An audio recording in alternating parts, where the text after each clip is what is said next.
Hello, I'm the partner of Rosemary, who's a trans woman, and today I'm going to be talking with her a bit about some of the issues that affect her in her life as a trans woman and the impact they have on her mental well-being.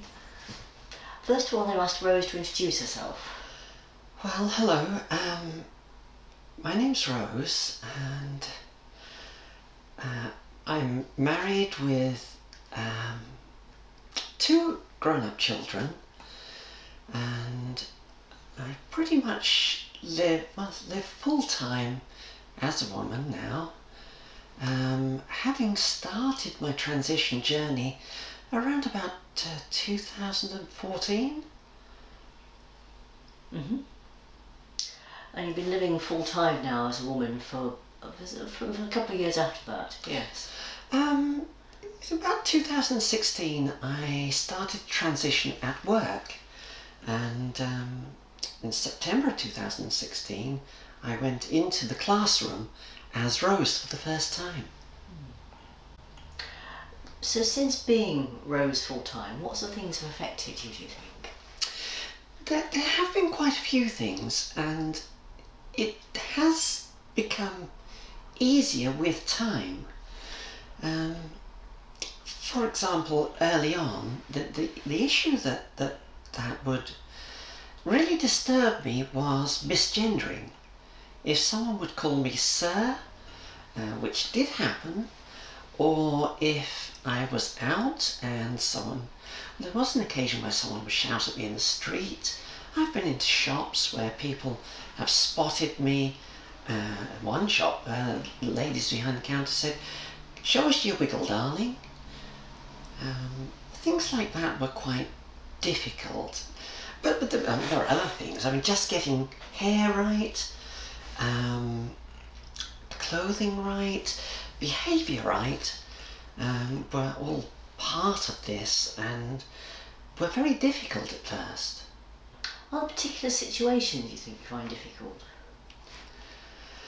Yes, again, I mean, certainly at the beginning, just going into crowded places, I always felt that the closer people came to me and the more people there were, the more likely they were to spot me as trans. And the thing I never wanted was to be seen as trans. I didn't want to be seen as that freak, that's the imposter, something wrong about me. I wanted to be able to blend in. Are there particular situations that are more difficult to blend in?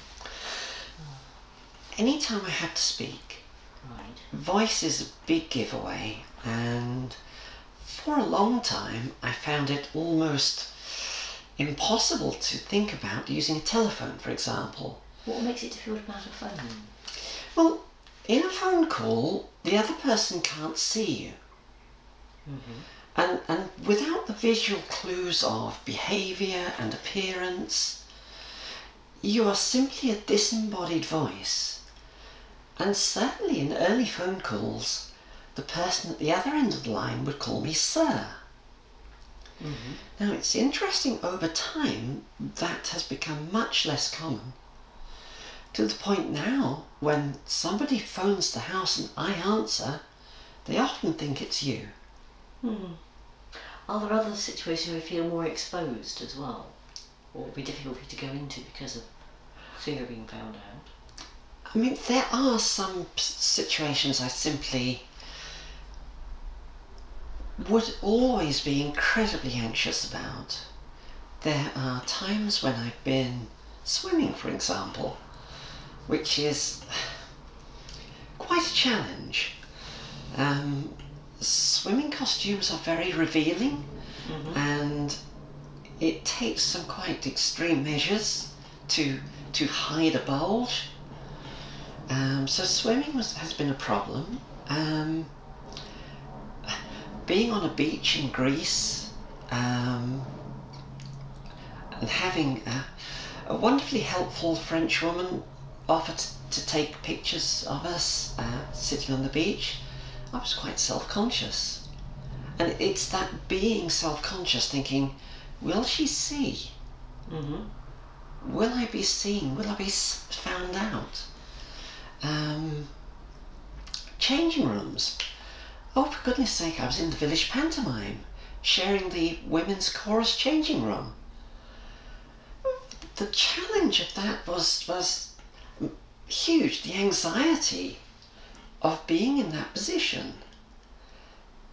But in order to be in the chorus, in the pantomime, that was what I needed to do. So situations where you get changed affect you a lot. Yes, we'll have to get changed, or could be seen undressed, or seen undressed. But a lot of women's clothing is quite revealing, and I'm always very careful about the sorts of clothing I wear. I choose long tops. I try to choose slightly less tight-fitting trousers. Skirts were very easy for me, that made a big difference. But every time I go out, these things are on my mind. I'm constantly adjusting my clothing, constantly looking at my hair, constantly thinking, will somebody notice me? And what's the impact on you if you feel something does notice you? How does it actually affect you? I can have quite a bad day, particularly if that has been obvious.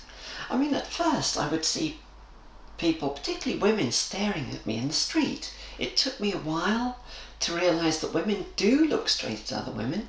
They're looking at, how tall I am, what I'm wearing, what I'm doing. And it was an effort of will to turn off my reaction of, oh, I've been spotted. But if it's clear that someone has noticed I'm trans, I get quite low. I mean, not extremely, but it can make me less happy, perhaps, that day. I'm aware that with people that you know, you're quite happy to tell them you're transgender. I'm just wondering what it is about people you don't know, what the difference is. I mean, a lot of the people I know have known me a long time. It would be pointless trying to hide that I am transgender. They've known me. Although sometimes I do, when I first introduce myself to them new as Rose, they often take a while to realise why they know me, that actually gives me a good day. Those are the things I quite like, but I don't want not to be open with them. I want to be able to be myself and do the things I've done with friends. But it's in positions where there are strangers.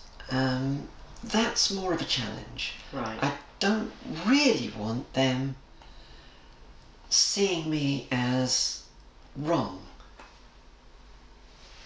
not supposed to be there, a fraud, if you like. And what's the fear if they do see you like that? What do you think? What are you afraid of, do you think? That's a difficult one. There is always a fear that there are people who will react quite unpleasantly. That some people will take the mickeys and be shouting. I think it's just wanting to be accepted and failure to do that by being seen as different, wrong, fake, upsets me. So what sort of things make you feel better about yourself? Oh, I mean, I do all sorts of things. I was on a huge high after the village pantomime. Being on stage singing in front of 130 people is quite something. I'm a Morris dancer. I've been dancing out in public with women's teams. So that's a thing I love doing, and I'm not seen as wrong. Just being able to go about day-to-day business. But here's the funny thing. Most of the time, I've reached a position where I simply forget that I'm trans. And I just go out and I do things. I'm aware that another area that does affect you is when you read stories in the media about trans people and reactions to them. Yes. Back in 2014, there were quite positive stories about trans people. There was a feeling that the world was suddenly becoming more accepting about people who were trans. And it felt as if it was more possible to come out. Also, there was information I was learning about trans people in a way I couldn't have before. But more recently, I see stories online, I see stories in newspapers and the media that really are quite hostile towards trans people, or about groups who are hostile, or debating trans people as if we weren't real people, we're not real people. A problem to be dealt with, to do away with, or even worse, that trans people are a danger to society. Well, what's your worry of people seeing it like that? Well, I do worry that there will be a crackdown on the rights of people like me, that I won't be able to live normally. That things will become more hostile, more dangerous, more difficult. So whenever I see these, that's the thing that really, really disturbs me most. It can put me in a very bad mood for a day. I can become quite angry with it, because suddenly I'm threatened. Yes. And my future is threatened. And that's a very big issue, yes. It's huge. Yeah. It weighs very heavily on me. And there are just so many of the stories. Even trying to ignore them, it's still there.